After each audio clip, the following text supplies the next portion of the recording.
สวัสดีแฟนๆเมื่อนี้สิมาเฮ็ดคลิปเป็นวิดีโอเว้าสู่กันฟังเรื่อง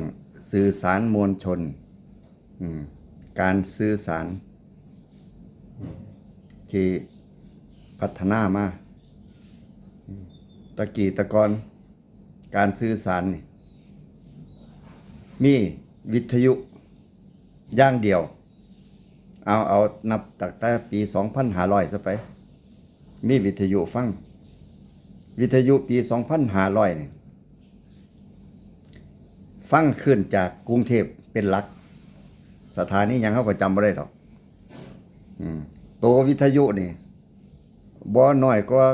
กระติกน้ำแข็งซุมื้อนี้คันสั่นก็เป็นถังโฟมขนาดย่อมซะไปมันเปียงจังไงว่าติมันใหญ่เพราะว่าทานมันหลาย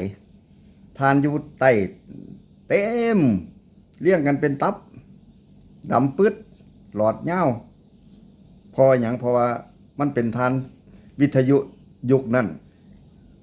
มันเป็นยุคใส่ไฟฟ้าเป็นหลักคันสิเป็นวิทยุตั้งโต๊ะบ่มีไฟฟ้าทานต้องเยอะเทียบได้กับกระแสไฟฟ้า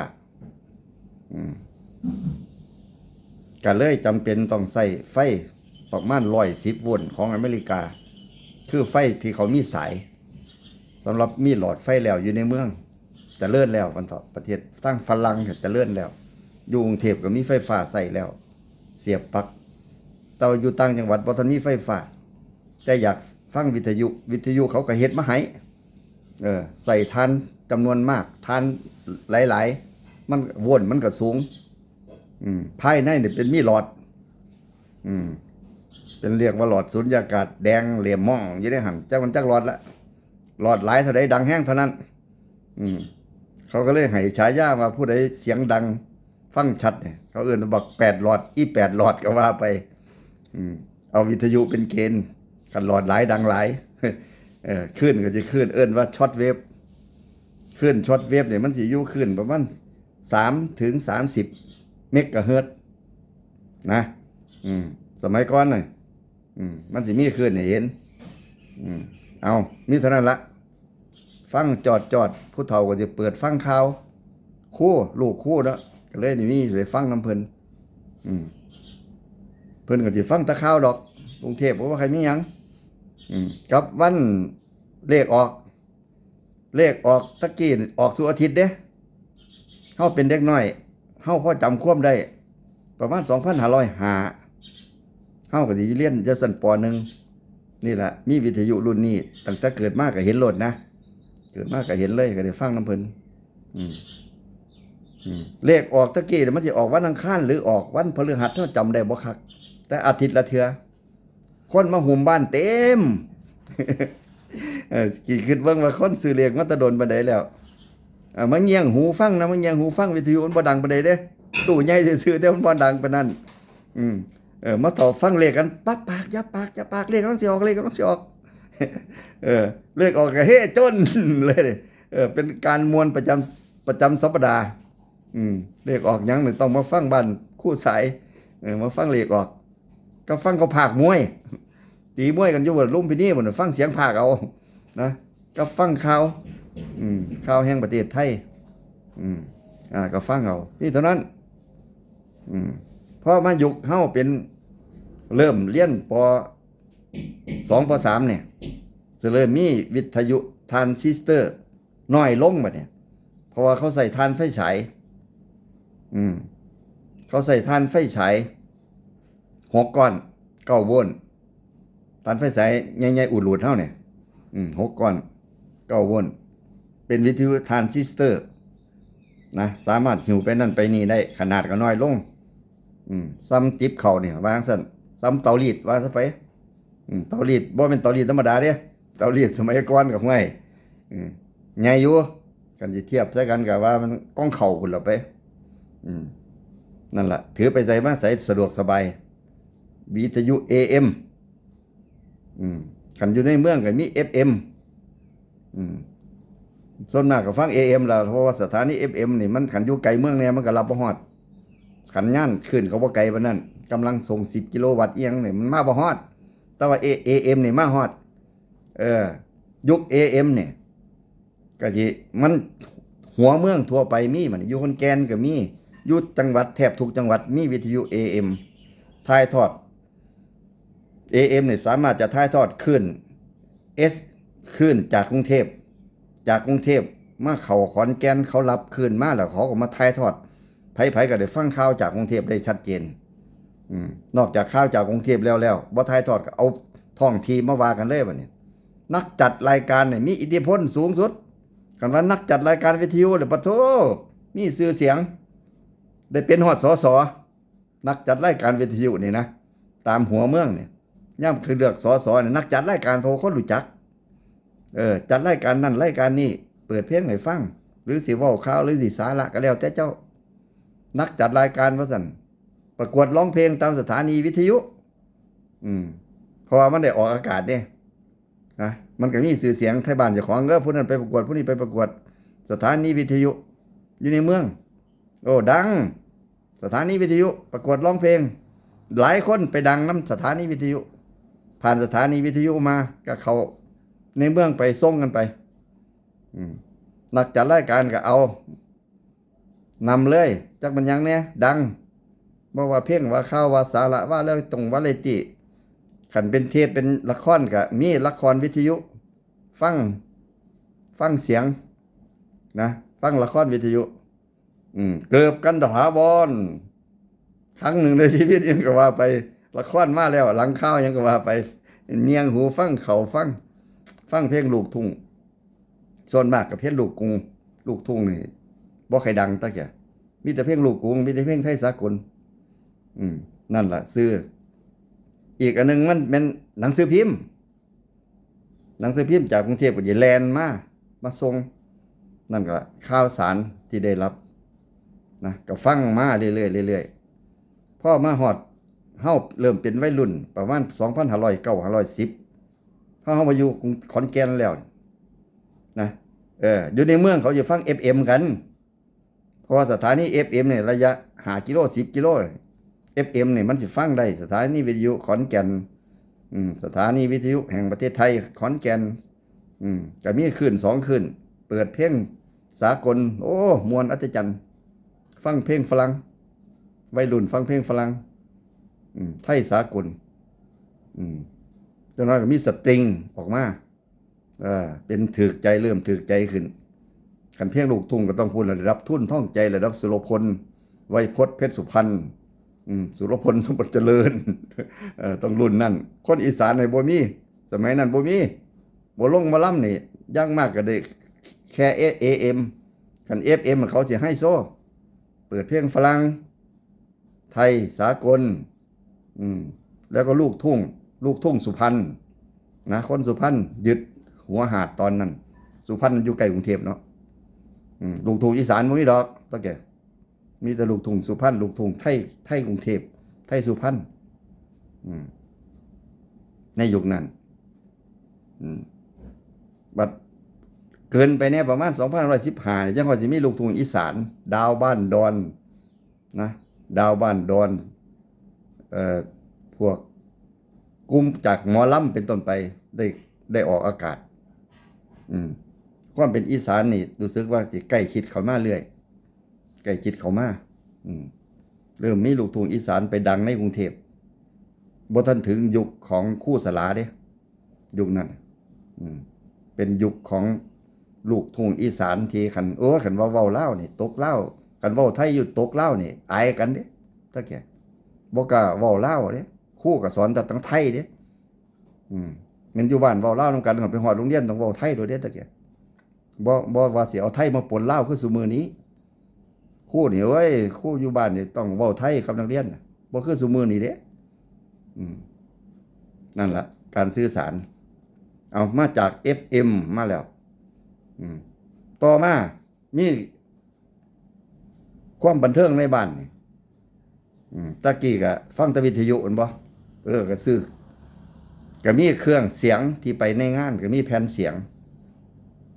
ก็จะมีแผ่นเสียงย่ำเป็นการเป็นงานเขาก็จะเปิดเพลงทุนท่องใจเปิดสมบัติทุน สมไอ้สุรพลสมบัติเจริญไวยพจน์เพชรสุพรรณนะ3-4-5 คนผ่องศรีวรนุชนี่คือลูกทุ่งที่เปิดอยู่เป็น10ปีเพลงเดียวเนี่ยเพราะว่าการอัดแผ่นเสียงเนี่ยบ่มันธรรมดาสิเฮ็ดได้บ่มันสิง่ายๆการสิได้อัดแผ่นเสียงเนี่ยนะคันคนมีฐานะก็เริ่มจะมีเครื่องเสียงแล้วบัดนี้มีเครื่องเสียงก็ต้องใส่แผ่นเสียงก็ฟัง FM เครื่องเสียงสมัยก่อนเขาเรียกว่า receiver ต้องมีคลื่น AM FM SW แล้วจังค่อยเป็นเครื่องขยายอยู่ในตัวเองนะแล้วก็เล่นแผ่นเสียงได้มีหูปักเล่นแผ่นเสียงต่อมาประมาณปี15-16เริ่มมีเทปคาสเซ็ตเทปคาสเซ็ตสิเข้าสู่ตลาดจากแผ่นเสียงมาเป็นเทปคาสเซ็ตปีประมาณ2515-16ก็แพงอยู่ม้วนละเป็นร้อยม้วนละเป็นร้อยโดนไปมันก็สิถือลงตอนเฮาไปเป็นพัฒนากรอยู่เมืองเลยนี่เฮาก็ได้ไปเครื่องนึงเป็นแบบตั้งโต๊ะเขาลืมขายกันแล้วลดลงมาเป็น50-60 บาทแล้วค่ายเพลงเฮ็ดมาตอนนั้นโอ้กี่ตลับว่าไปเลยดังนักร้องหรือค่ายเพลงนี่ดังมากได้เงินย้อนรวยย้อนเพลงดังๆมี4 เพลง5 เพลงละเต็มตลับคันเทปเป้าก็ชั่วโมงนึงไปกลับด้านละ30 นาทีหรือสิยาวกว่านั้นก็แล้วแต่ไปอัดเอาก็มีบัดคันว่ามันแพงร้านขายเพลงเสียงอัดเอาแล้วยอยกันเตียก็อัดเอาจากคลื่น FM ซื้อเทปเป้ามาอัดเอามันยังถึกมันยังได้เพลงที่ต้องการตรงใจนั่นคือยุคคาสเซ็ตขึ้นแกมมี่ขึ้นฟูสตาร์ขึ้นยังกับแต่ละค่ายก็สู้กันนักร้องก็รวยล้นฟ้าย้อนขายเทปมาข้ามมาหลังจากนั้นสิมันปีประมาณ2530เริ่มมีซีดีบัดนี้เริ่มมีซีดีโอ้ซีดีมันชัดเว้ย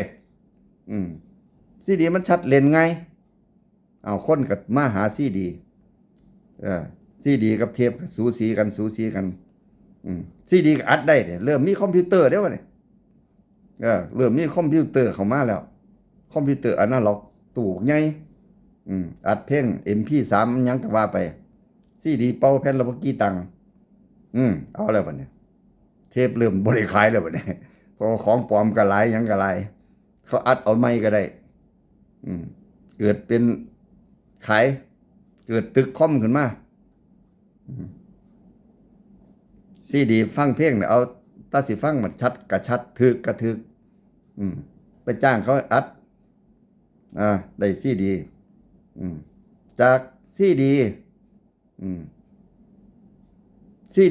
มันก็ฟังอยู่บ้านบัดนี้เกิดมีเมมโมรี่ขึ้นมาบัดนี้มีเมมโมรี่ขึ้นมาอัดใส่เมมโมรี่ได้สามารถเอาไปฟังในรถเอาไปเข้าเครื่องเสียงได้เครื่องเสียงก็สามารถที่จะมีหู USB อัดเพลงได้เป็นร้อยๆเพลงบัดนี้ซีดีก็เริ่มสะเทือนคือกันบัดนี้จากซีดีเสียงเป็นซีดีภาพเป็นวิดีโอเบิ่งวิดีโอก็ได้บัดนี้เบิ่งละครก็ได้บัดนี้โอ้ช่วงนึงมันก่อนหน้านั้นมันมีเทปบ่ได้เว้าเรื่องเทปเนาะเทประบบ VHS ระบบของ Sony เขาเรียก D-Max ไอ้หยัง Betamax VHS เนี่ยมันสิเป็นม้วนใหญ่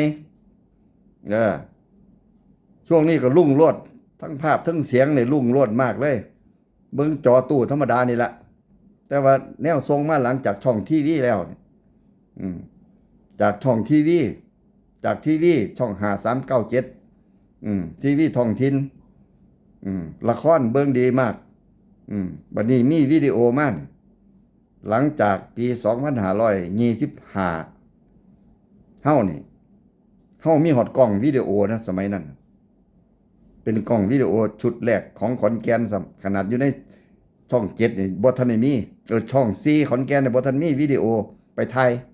เพราะยายป่องรับงานได้กล้องวิดีโอมาเอาไปถ่ายโอ้ตื่นเต้นปันกล้องทีวีออกสถานที่คนนิยมไปถ่ายงานหนึ่งได้5,000ไปถ่ายงานแต่งงานหรูหราคนจีนแต่งงานโรงแรมหรูหรางานศพก็มีถ่าย2 ชั่วโมงได้5,000 บาทถ่ายวิดีโอนะตอนเฮากลับมาเรียนปวสปี2523ถึง25กลับมาจากซาอุตอนแรกๆก็มีวิดีโอเบิ่งมีวิดีโอมีหนังโป้มีฮอดคนมาจ้างเบิ่งหนังโป้เนี่ยก็ได้เงินย้อนนะมีหนังโป้มีมาแล้วบัดนี้มาทางวิดีโอนั่นน่ะเบิ่งไปเซามาไปหามาเขาเบิ่งกันจ้างเบิ่งผู้ละ5 บาทไปตั้งเที่ยก็เซามาม่วนเขานะได้เงินอยู่ได้นั่นนี่ก็เบิ่งละครบ่ทันใจมีวิดีโอนะช่วงนั้นละครเกาหลีซีรีส์เกาหลีกำลังดังก็ไปเซาเบิ่งบ่ทันใจก็ไปเซาซีรีส์นี่เป็นวิดีโอนี่มาเบิ่งเพราะว่าเขามีให้เซาได้บัดเซามาเบิ่งสนุกเบิ่งให้จบเบิ่งหมดมื้อหมดคืนซีรีส์มันก็เฮ็ดแบบแต่ตอนไปละ20 30 ตอนก็ว่าไปเซามาเบิ่งตาตึกตาแฉะบ่หลับบ่นอนอยากเบิ่งให้มันจบ2 มื้อ 2 คืนก็มีเรื่องเอาเซาวิดีโอพอเซาวิดีโอบัดนี้มันอยู่ใน VCD บัดนี้มันไปอัดเป็น VCD มาขายให้เลยบัดนี้บ่ต้องเซาถึกๆนึงถึงของก๊อปปี้ก็หลายเยอะแยะบ่ว่าสิเป็นหนังสั้นหนังยาวหนังหยังบัดนี้เอาซีดีเบิ่งกันไปทั้งของแท้ทั้งของปลอมของเถื่อนมันเถาะเบิ่งกันลงไปเครื่องซีดีกันสิชัดเขานั่นมี VCD มีบูเลเอาชัดเขานั่นเริ่มสิมีทีวีก็เริ่มสิมีจอแบนแล้วจอยาวแล้วคือจอสมือนี่ LCD ก็เริ่มเกิดคู่กันกับวิดีโออีกตามกันเลยจากวิดีโอแล้วก็เป็นบูเลแต่ช่วงบูเลเนี่ยสั้นๆนิดเดียวระยะสั้นๆแล้วก็สลายไปเฮาก็เคยได้ซื้อเครื่องละ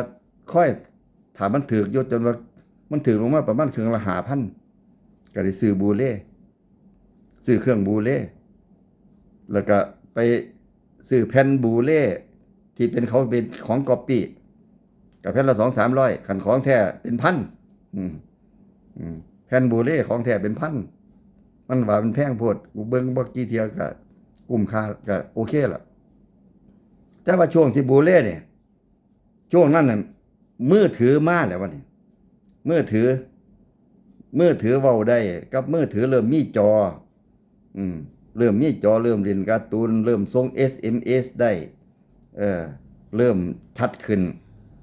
กล้องดิจิตอลก็มาแข่งกล้องฟิล์มแต่มันก็บ่ชัดบ่ได้ไวปานใดคนยังบ่เล่าใจปานใดแต่ว่ามันการพัฒนามันก็เร็วขึ้นเลยจนมือถือเนี่ยก็ฟังเพลงได้เป็นบ่ล่ะพวกสถานีวิทยุเนี่ยก็ล่อยหลอลงไปถูกดิสรับว่าถูกดิสรับจบลดลงไปเพราะว่าเขามีของใหม่เข้ามาแล้ว FM เนี่ยก็คนเขาบ่ท่าฟังแล้วนะเพราะว่าเพลงมากับซีดีนี่มันหลายมันเร็วอยากได้เพลงใดก็ได้ชัดก็ชัดสิไปท่าฟังวิทยุตอน2 ทุ่มตอน3 ทุ่มขอเขียนไปขอเนี่ยก็เศร้าขี้ข้านแล้วบ่ท่านอกท่านใจเพราะว่าอยู่ในมือมันหลายแล้วเด้จนจำบ่ได้แล้ว แล้วก็มือถือกับเขามามันไม่ทั้งภาพ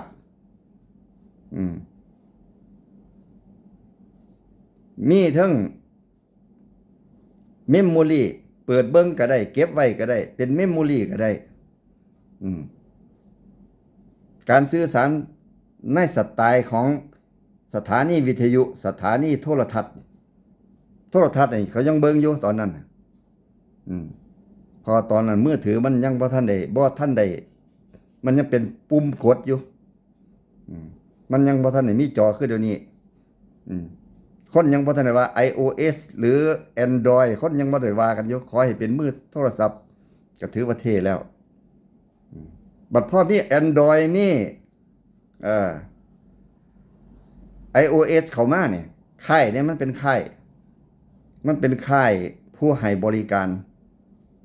จอกับแบนเล็กนะมีภาพให้ดูแล้ววันนี้สักจะตื่นเต้นเล่าใจอยู่กับของไผของมันราคาหลายหมื่นบาทกัดย่อมซื้อว่างใสกับโก้กับเท่อันเก่าที่เขาเคยสนใจอยู่ตะกี้เนี่ยก็ลดบทบาทลงคนก็ลืมไปลืมสถานีวิทยุนี่ลืมไปเลยลืมไปแล้วเพราะว่าเขาอยากฟังเพลงหยังเขาก็ฟังอยู่ในนี่แล้วก็สถานีวิทยุ FM ก็เปิดอยู่ทั่วบ้านทั่วเมืองเป็น FM ท้องถิ่นขึ้นห่างกันอยู่แค่10 กิโลระยะอยู่10 กิโลตามบ้านนอกตามตำบลก็มี FM ก็เลยมูลค่ามันก็เลยลดลงไปเรื่อยเป็น FM ท้องถิ่นชัดปานใดเพลงเปิดเบิดเบิ่งเบิดเว้นปานใดคนก็บ่ฟังเพราะเขามีฟังอยู่ในมือถือเขาแล้วเจ้าสิปิดบ่ปิดซุมื้อนี่เขาก็บ่มีผู้ใดสนใจแล้วนักจัดรายการบ่มีผู้ใดหัวซ่าโน่เนมไปเลยพออยู่ในมือถือเขามันครบแล้วเด้ภาพก็มีเสียงก็มีอยากฟังเมื่อใดก็ได้บ่จำเป็นต้องโทรศัพท์ไปหาอัน FM แล้วก็เปิดฟังให้เพลงให้ฟังแน่ให้ผู้นั้นแน่ให้ผู้นี้แน่อันนั้นมันเชยแล้วก็เลยเลิกกันไปเลยเขามาสนใจแต่จอบัดนี้มันเป็นยุคแอปพลิเคชันมือถือมีภาพแล้วเนี่ยแอปพลิเคชันเข้ามาคนสมัครเข้าไปในแอปพลิเคชันมี YouTube มี LINE มีต่างๆที่มันสามารถเขาเรียกว่ามันเป็นโซเชียลแล้วเนี่ยยุคโซเชียลเนี่ยมันยิ่งทำลายการสื่อสารไปยังมหาศาลในขณะที่โทรทัศน์จอใหญ่จอแบนเปิดขยายออกไปจะเป็นจักช่องจนจำบ่ได้20-30 ช่องเพิ่นตะกี้เพิ่นบ่เข้าใจว่าโซเชียลสิมาเร็วปานนี้สิมีคำว่าโซเชียลเกิดขึ้นเจ๊งวิทยุโทรทัศน์ดิจิตอลก็เจ๊งไปเลยไปสัมปทานกสทช.มาเป็น100 ล้านพันล้านหาเงินส่งเขาบ่ได้คนบ่เบิ่งโฆษณาคนบ่เบิ่งทีวีเขาก็มาโฆษณาอยู่ในไลน์มาอยู่ใน YouTube มาอยู่ในGoogle เบิดเพราะว่าโทรทัศน์เฮาเบิ่งอย่างเดียวเฮาสื่อสารกับเขาบ่ได้แต่ว่าโซเชียลแอปพลิเคชันเนี่ยมันสื่อสารได้เบิ่งเข้าไปแล้วก็ติชมได้เขาเอิ้นว่าคอมเมนต์ได้ใส่โซเชียลกันบัดนี้แล้วคนมันก็มีส่วนตัวบัดนี้มีไลน์คุยกันไลน์โทรศัพท์กับฟรีเห็นหน้าพร้อมองค์การโทรศัพท์เจ๊งไปเลยโทรศัพท์บ้านเนี่ยไม่ต้องพูดถึงอันมันมีสายเนี่ยเสียค่าประจำ100 บาทหรือ120 บาทนี่โทรศัพท์เขา200นึงเขาก็ทั้งเว้าได้ยังได้สายก็บ่มีเอาไปใส่กันนำก็ได้ความแตกต่างในความพัฒนาการนี่เจ๊งไปเลยระบบโทรศัพท์สา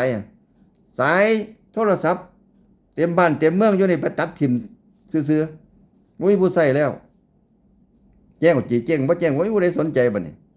เพราะว่าคลื่นนี่มันสามารถที่สิแยกแยะคลื่นมันละเอียดละออเป็นการส่วนบุคคลได้หลายปานใดก็ได้เบอร์สิให้หลายปานใดก็ได้เบิดบ่เป็นเอาไปเอามาโทรศัพท์สายก็เจ๊งไปแม่นเจ้าอยู่ซุมื้อก็ล้มลุกคลุกคลานไปเพราะมันเป็นอินเทอร์เน็ตมาแทนอินเทอร์เน็ตเข้ามาแทนแล้วการโซเชียลเข้ามาแทน มันเป็นส่วนบุคคล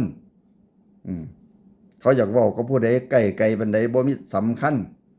โทรศัพท์การยกหูบ่มีราคาซุมื้อนี้ฟรีไปเบิดเจ้าจะนั่งเว้าเบิดมื้อก็ได้เจ้าจะนั่งเว้าไลน์อยู่หมดมื้อเห็นทั้งรูปเว้าไปอเมริกาแคนาดาพุ่นบ่ได้หมดมื้อหมดเป็นเขาบ่มีตัดเลยเจ้าตราบใดที่เจ้ามีอินเทอร์เน็ตอยู่นั่นแหละก็เลยบ่เป็นราคาของพวกนั้นบัดนี้ก็โซเชียลเห็นว่ามันฟรีอ้าวก็มาขึ้น YouTube เขาให้โอกาส YouTube Facebook แม่นหยังแต่ละแอปเอาขึ้นมาเลยวิดีโอเจ้าหรือจะเอาของสดคันมูลค่าแมสเสจที่เจ้าส่งออกไปมีคนเบิ่งได้เงินพร้อมก็เกิดเป็นอินฟลูเอนเซอร์ซั่นตัวมันเป็นยูทูบเบอร์ขึ้นมาซั่นนี่คันแม่นตะกี้มันนักจัดรายการมันเถาะเดี๋ยวนี้มันโซเชียลเขาก็มีระบบใหม่ขึ้นมามันลึกไปกว่านั้นมันรวดเร็วไปกว่านั้นเอาผู้ใดมีข้อมูลดีเอาขึ้นจอเอาขึ้นโซเชียลไปเขาก็ได้โฆษณาย้อนมันเป็นวิดีโอคนผลิตขึ้นมาอันใดดีคนเบิ่งหลายเจ้าของแอปเขาก็ให้เงินลงทะเบียนคือ YouTube ซุมื้อนี้จักเป็นหยังแน่ว่าถ้าเจ้ามีมูลราคาให้เจ้าแสดงขึ้นมาเจ้าสิได้เงินย้อนเลยไผก็ตามบ่ต้องขอลงทะเบียนกับผู้ใดบ่ต้องไปจบหยังอายุเท่าใดบ่เกี่ยวเด็กน้อยหัวทอกำปั้นเนี่ยก็เป็นเจ้าของช่องคือกันพ่อแม่จัดให้เอาลูกมาร่วมกันเล่นการ์ตูนเด็กน้อยตอนเด็กน้อยเขาก็ไปเปิดเบิ่งของเขามีวิวเป็นล้านกินวิดีโออันเดียวกินได้อยู่เป็น10 ปีจนรวยย้อนเกิดขึ้นมาอาชีพเฮ็ดอาหารผู้ใดเฮ็ดอาหารแซ่บเฮ็ดอาหารดีก็เปิดช่องอาหารเปิดช่องก่อสร้างเปิดช่องเสื้อผ้าแต่งหน้าแต่งตัวเป็นสร้างเป็นทุกสิ่งทุกอย่างมาอยู่ในแอปพลิเคชันนำกันปึ๊ดซุมื้อนี่ผู้ใดอยากเป็นหยังไปหาเบิ่งเอาโลดบ่ต้องเขียนยากเว้าเอาบอกมาเลยโอ้อยากเฮ็ดลาบปลาดุกว่าซั่นเปิด YouTube ขึ้นล่าย่าเลี้ยงขึ้นมาเป็นแถวเจ้าสิเอาเวอร์ชันใดเจ้าสิเอาปิ้งหรือเจ้าสิเอาย่างเนื้อยอดเนื้อทอดโอ้อยากกินก้อยไว้มื้อนี่เปิดขึ้นมาผู้น่ะเลี้ยงลาบทราบเจ้ายกก้อยขอนแก่นก้อยสารคามก้อยกาฬสินธุ์เลี้ยงเป็นตับเว้าเอาบ่ต้องเขียนยากเฮ็ดสู้คนกินโลดเสียผ้าแพร่พันเขาให้เซาอยู่ไสบ่ต้องไปตัดบ่ต้องซื้อสุดหมงสุดไหมตะกี้4,000 5,000ซุมื้อเด้อโอ้สิไปงานแต่งงานข่อยขนาดนั้นขนาดนี้เปิดแอปขึ้นมามีเลี้ยงลาไส้ร้านเขาโพสต์ไว้แล้วขนาดตัวเจ้าเท่าใดไส้เท่าใดราคาเท่าใดมื้อใดเจ้าสิมาเอาให้ไปส่งบ่หรือสิมาลองได้เบิดมันคล่องขนาดนั้นซุมื้อนี่นี่คือประโยชน์ของคำว่าโซเชียลเข้าถึงตัวนี่การแสดงชัดเจนก่อนสิจ่ายเงินจ่ายทองค่าน้ำค่าไฟก็บ่ได้ไปยากมีแอปธนาคารให้เป็นเจ้าของบัญชีเจ้าของ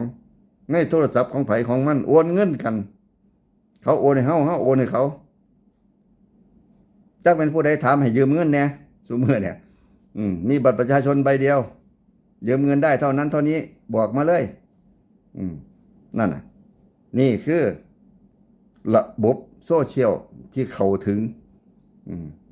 ทุกคนก็ต้องเรียนรู้เมื่อมีของใหม่เข้ามาเนี่ยก็ต้องเรียนรู้ศึกษาว่าอันใดมันเป็นประโยชน์ต่อเจ้าของเอามันเหลี่ยมตาไฟตัวนี้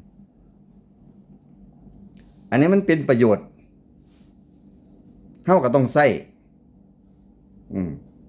จังพอจะปองเว้า YouTube อยู่มื้อนี่ก็ได้ลำไผพิเศษนำโฆษณาคันมีคนเบิ่งหลักหมื่นหลักพันหลักหลายพันคืออย่างตอนพอจะปองสุขภาพดีอยู่ปีกายนี่เดือนละเป็นหมื่นก็ได้นะเว้าซุมื้อทั้งวิดีโอทั้งไลฟ์สดเดือนละเป็นหมื่นก็เคยเข้าตาแก่ระยะนี้ล่ะระยะปีนี้มานี่สุขภาพมีป่วยมีหยังไปก็เอ้าบ่เป็นหยังดอกเฮาเคยมีประวัติของเฮาอยู่นี่แหละมันก็เป็นอาชีพของคนยิ่งเขาจริงจังหาข้อมูลลงทุน เขากับได้เป็นกอบเป็นกำได้โฆษณาได้หยังต่างๆผู้มีบุธิภาวะมีตำแหน่งหน้าที่สูงเว้าหยังขึ้นมากก็เป็นเงินเป็นทองจัดอบรมบ้างเอาความรู้อัปเดตทันสมัยมาเว้าสู่กันฟังเดี๋ยวตั้งกล้องนิดหน่อยมันเหลี่ยมตา เว้าอยู่ตอนแรกมันแจ้งดีเด้หน้าบ้านนี่เว้าไปว่ามาแล้วมืด เอาแสงไฟบัดนี้เอาแสงไฟพอประมาณอีกจักหน่อยเนาะอีกจักหน่อยมันสิบ่ได้เว้าหลายเทื่อเรื่องนี้บัดนี้คนอยู่ในโซเชียลเนี่ยก็ต้องพึงระวังคือกันดังเที่ยก็มาลงมาเสียงก็มาขึ้นรถโดยบ่รับรู้สาเหตุที่ไปที่มาจักดีหรือบ่ดีก็เอามาขึ้นมาเถียงกันมาด่ากัน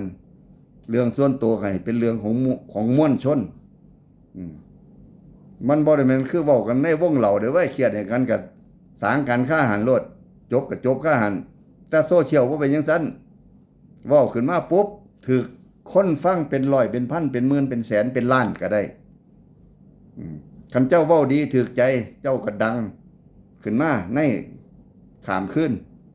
คันเจ้าบ่ดีโปรไฟล์หน้าตาของเจ้าเนี่ยเขาก็สิขุดค้นขึ้นมาบัดคันเจ้าบ่ดีมันเป็นผิดเป็นภัยต่อไผผิดใจผู้ใดแน่เขาก็ไปเอาขึ้นมามันเป็นผู้ใดผู้เนี่ยเว้าผิดใจคนจังเป็นต้นว่าเว้าพื้นลาวเขมรพม่าเว้าพื้นประเทศไทยบ่มีเนมบ่มีแบรนด์ดอกผู้เป็นเว้านั่นล่ะจักมันบักหน้ามืดตามัวมาแต่ไสขึ้นจอมาคนไทยขี้ค้านกูเฮ็ดงานในประเทศไทยแล้วคนลาวเฮาขยันงานเหยียบขี้ไก่บ่ฟอคนไทยเพิ่นมาทำงานในประเทศไทยเพิ่นเครียดมาด่าคนไทยขึ้นจอก็ทั่วลงนี่เนี่ยคำว่าทั่วลงมันผิดใจคน มันผิดใจคนในโซเชียลนำกันเขาพร้อมอยู่แล้วเขาก็มาสางเอาซะหลายคนได้ตกงานได้กลับบ้านไปซื่อๆย้อนว่าคิดสั่นคิดตื่นว่าบ่มีหยังว่าเจ้าของเฮ็ดเล่นเว้าเล่นเว้าหัวขอโทษปลกมีเยอะแยะไป 2-3 ปีผ่านมาเรื่องโง่ๆทั้งหลายเอามาขึ้นจออวดอ้างตัวหลอกลวงติดใจคนม่วนมากนั่นล่ะจะบ่ได้พูดได้เกิดย้อนว่าบ่รู้จักสำนึกบ่รู้จักคิดบ่รู้จักอ่อนน้อมถ่อมตนผู้เขาทำคุณงามความดีต้องการความช่วยเหลือขึ้นจอขึ้นมาเห็นคนก็โอนเงินไปซอยรวยขึ้นก็มองจนไปบ่เป็นรวยนี่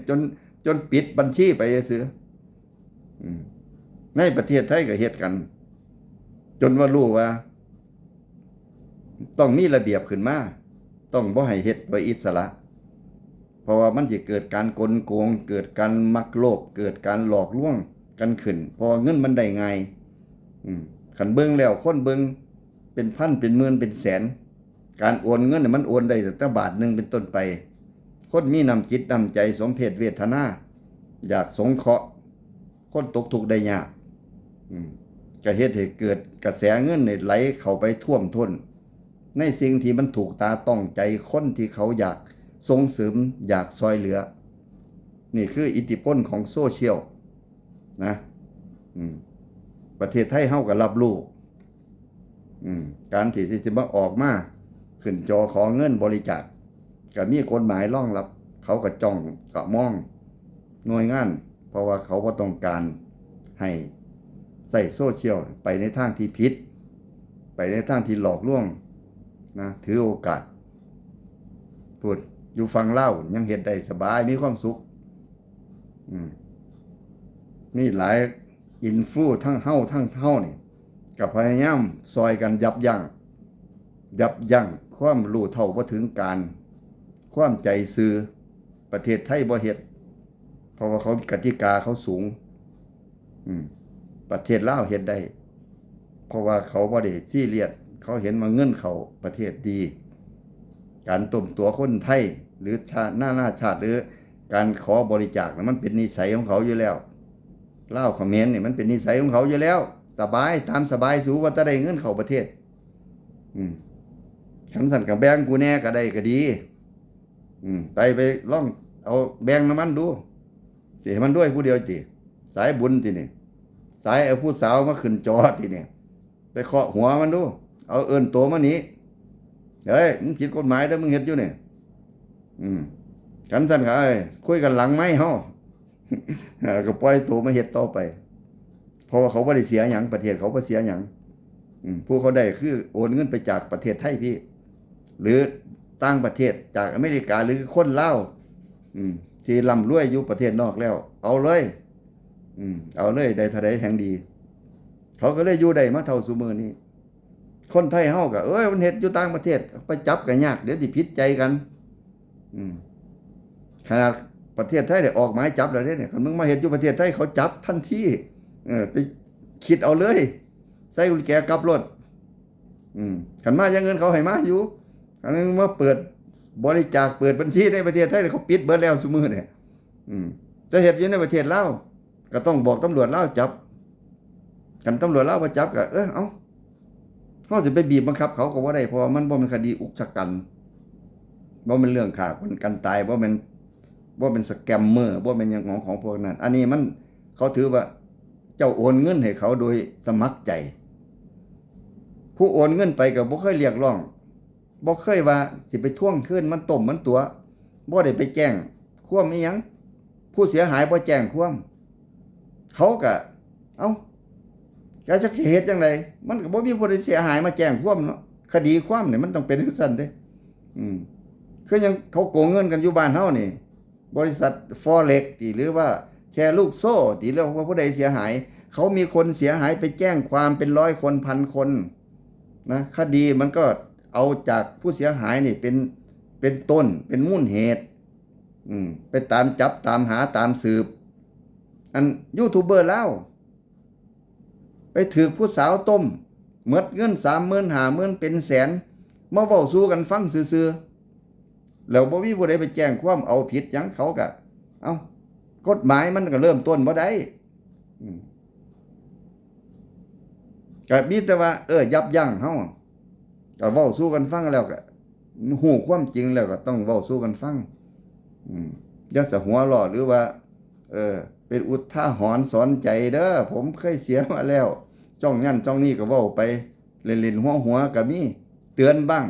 พาไปบ้างคันไปจังซั่นมันผิดต้องไปกับผมผมเนี่ยบ่ผิดไปอีกล่ะส้นเขาป่าไปอีก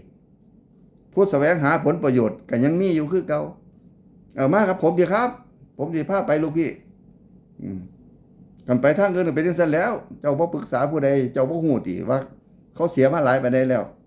แต่ว่าก็มีช่องทางอยู่ปานดาว่าเด้มีช่องทางอยู่ผมมีพอฮักพี่ฮัก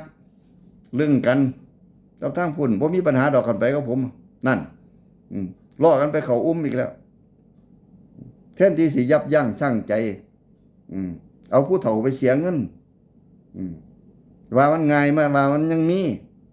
เด็กน้อย14 15อยากได้ผัวไทยอยากให้ผัวเลี้ยงเรียกว่าการงานบ่สร้างตกลงกันโลดอายุ70ก็ได้ฉันก็เอาอยู่เอาเพราะว่าหยังก็เพราะฉันบ่อยากทำงานทำการเอาให้ผู้เฒ่ามานอนนำซื่อๆนี่มันบ่มีปัญหาดอกว่าจะเลี้ยงฉันเดือนละเท่านั้นเท่านี้ฉันรับได้มันบ่อยากเฮ็ดงานมันอยากได้เงินก็ให้ผู้เฒ่าไปนอนนำแล้วก็เลี้ยงดูเขาได้เงินเด้ของง่ายๆซะเนี่ยเขาได้เงินดีเขาสิเอาผัวเด็กน้อยบ่ได้ประโยชน์หยังมาเอาผัวผู้เฒ่าผู้เขาสิเลี้ยงเจ้ามาแม่ล่ะเริ่มมึงแต่เว้ากันก็เสียแล้วเงินโอนค่าอินเทอร์เน็ตมาให้แน่โอนค่าซื้อมือถือมาให้แน่เริ่มออดเอาเงินออดไปเรื่อยคันว่ามีเงินหลายแท้ๆก็มาได้ซื้อมอเตอร์ไซค์ให้นางนำแน่ซื้อบ้านสร้างบ้านไหนเนี่ยมันก็อ้อนเอาไปจนเจ้าเบิดแล้วเขาก็ปล่อยถิ่มสิว่าจริงใจอีหยังนะคันสิเอากันจริงจังต้องจดทะเบียนค่าจดทะเบียนอยู่ประเทศลาวเท่าใดจะว่าบ่นว่าสิควงกันไปจดทะเบียนอยู่สำนักงานอำเภอ เส้นแก๊กๆเลยก็แล้วคือบ้านเฮาได้เว้ยต้องมีผู้เฮ็ดให้ใช้เวลา3 เดือน 6 เดือนเป็นปีก็ยังมีนายหน้าจดทะเบียน เจ้าต้องข้ามขั้นตอนนี้ไปก่อน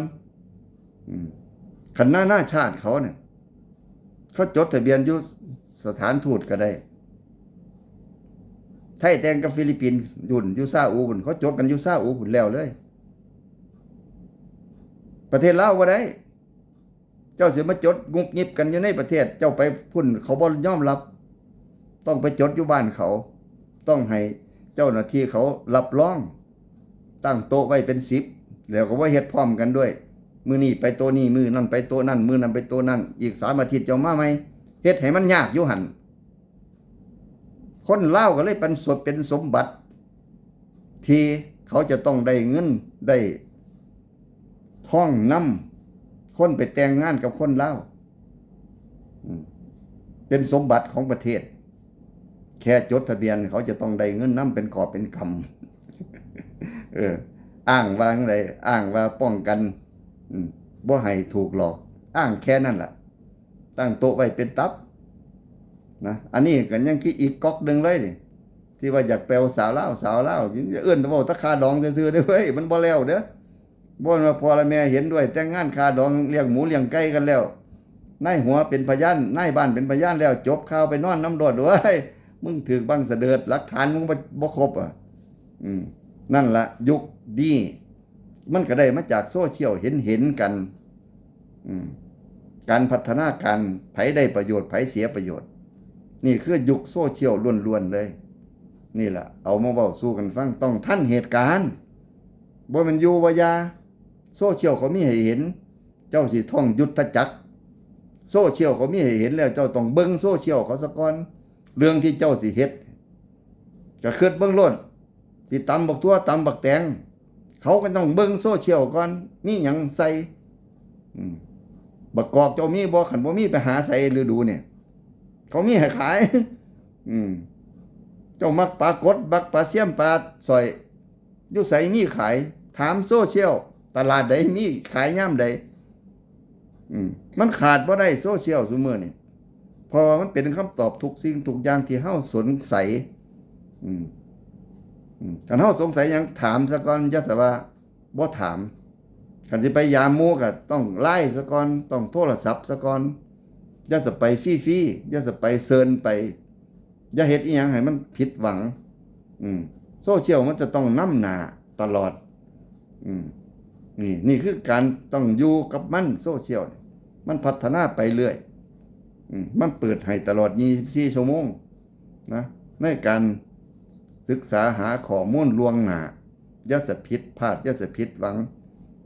อย่าสะเฮ็ดหยังโดยบ่ถามเพราะว่าพูดถามบ่ได้เสียเงินทั้งสิ้นสิถามสายตรงสิถามโดยโซเชียลสิเฮ็ดหยังก็ต้องลิงก์ไปหม้องเฮาสิต้องการนะนั่นคือการใส่โซเชียลซุมื้อนี้ต้องทันการเงินการท่องก็คือกันนี่ล่ะยุคโซเชียลยุค AI เข้ามาอีกโซเชียลธรรมดาเพราะว่า AI มาเป็นสิ่งที่ช่วยเหลือเราอีกต่างหากเป็นเลขาสมัยใหม่ตั้งจอเอาไว้ได้เลยการที่มี AI มียังเป็นเลขามันก็สิซอยเตือนเฮาอันนั้นอันนี้เฮ็ดหยังให้ได้แน่นี่เลขาค่อมทั้งนี่กินยาดิกินยาประจำวันดิเป็นกิ่งบอกดิเจ้าจะลืมนั่นจะลืมนี่ดิสิเฮ็ดหยังให้แน่นี่ผู้ซอยขึ้นมาเขาเรียกว่า AI Chat GPT ไม่หยังก็แล้วแต่ของถูกของฟรีมีง่ายมากนั่นล่ะการท่องโซเชียลบ่แม่นว่าตาให้แต่เด็กน้อยเป็นเด้ฮอดมื้อตายเฒ่าจนฮอดมื้อตายแม่นเจ้าติดเตียงอยู่ก็เจ้าก็ต้องเป็นโซเชียลซุมื้อนี้บ่ว่ากูเฒ่าแล้วกูบ่เป็นดอกกูบ่เฮ็ดดอกคันย่ำลูกหลานเขาบ่อยู่เด้มันก็ต้องมีล่ะแหมเจ้าก็ต้องไล่เป็นแม่นบ่ล่ะเจ้าก็ต้องรู้จักโอนเงินเป็นเนี่ยการซอยตัวเองแค่มือกระดิกได้เนี่ยมันก็จบแล้วธุระ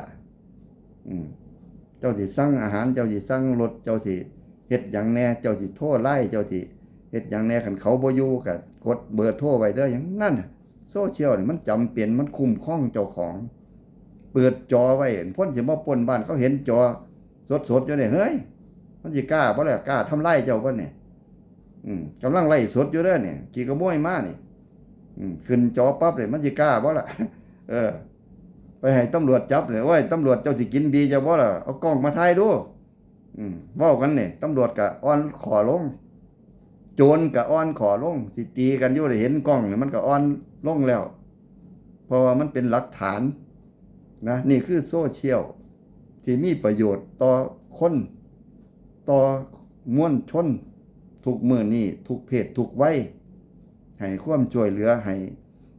ประโยชน์อย่างต่างๆบ่ว่าสิงสาราสัตว์บ่ว่าคนคันมีความผิดอยู่ไสบ่สมมาภาคควรเขาซอยเหลือได้จากอิทธิพลของโซเชียลคือยุคใหม่เดี๋ยวนี้คันผู้ใดยังว่าบ่สนใจบ่อยากเบิ่งดอกกูเฒ่าแล้วนี่คิดอื่นว่าคิดผิดได้เลยเพราะว่าเจ้ายิ่งจะแย่ไปกว่านี้ถ้าเจ้าบ่ฝึกเฮ็ดไปตั้งแต่เดี๋ยวนี้คันคิดว่ายังต่อต้านอยู่เนี่ยคิดผิดหันกลับขึ้นมาเฝ้าเฮ็ดให้มันเป็นแล้วมันก็สิเป็นขึ้นเรื่อยๆเรื่อยๆเรื่อยๆแล้วก็จะรู้ว่าโอ้มันสบายตัวนี้มั้ยมันทันสมัยตัวนี้มั้ยเจ้าก็สิเป็นบุคคลที่ทันสมัยนำเขานะนี่คือเรื่องที่เฮาอยากเว้าสู่ฟังอิทธิพลของโซเชียลของคนยุคใหม่ระบบนิเวศใหม่ที่เฮาทุกคนจะต้องอยู่นำมันจะต้องวิวัฒนาการไปนำมันเฒ่าบ่แก่บ่ได้ไปเรียนหนังสือหนังหาหยังยากโซเชียลอันใดเขาเป็นของใหม่เขาเฮ็ดกันจังไดเขาต้มกันจังไดเขาตั๋วกันจังไดเจ้าจะเฮ็ดแนกันจังบ่ถือเขาตั๋วเจ้าก็ต้องรู้แต่ต้องทันจะต้องฟังจะต้องเอาไปเฮ็ดไว้อยู่ในโทรศัพท์เจ้าของเพื่อป้องกันการหลอกลวงที่จะมาถึงตัวเฮาโดยบ่รู้ตัวนี่คือประโยชน์ของมันเพราะว่าเฮาอยู่ในยุคของเขาแล้วมันหนีไปไสบ่ได้นะเป็นที่เข้าใจกันเด้อบัดนี้เด้อขอบคุณที่รับฟังจนจบเวลา47 นาทีพอดีขอบคุณสวัสดีครับ